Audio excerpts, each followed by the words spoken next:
বইরা লয়ে যায় এই চক বাজার আসছে না ঢাকার ঐতিহ্য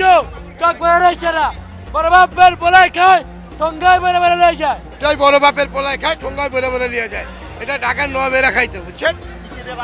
এটা 12টা মশলা এর মধ্যে কলিজি আছে মধ্যে কাছে ডিম আছে আলু আছে মুরগি আছে কবাব আছে তারপর 12টা মশলা আছে মোট 24 800 টাকা কেজি আমরা দাম বাড়াই নাই আমি এখানে আমি 30 বছর সবাই আমরা আমাদের কোনো বাইরের লোক নাই যে আমার বড় ভাই এটা আমাদের 80 বছর দাদারা করছে আমার দাদারা করছে আমার চাচা করছে আমার ভাতি আমরা করতেছি আমার ভাইয়েরা করছে আমরা করতেছি আমার ভাতিজারা করতেছে আমরাই পূর্বপুরুষ ধরেই আমরা অরিজিনাল আশপাশের দোকানদারে জিজ্ঞেস করবেন যারা আপনাদের যতগুলো চ্যানেল আছে সবারই জিজ্ঞেস করেন আমাদেরকেই দেখাবে ইনশাআল্লাহ রোজার মাস আশা করি সবারই ভালো খাবারের চেষ্টা করুন আমার দোকানে কোনো বাসি খাবার পাবেন না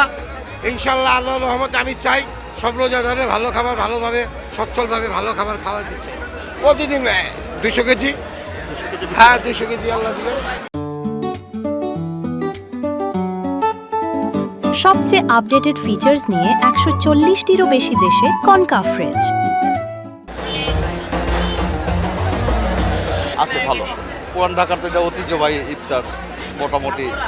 সবাই একটা রমজানে আশা করে যে এখান থেকে কিনে বাজার সদাই করার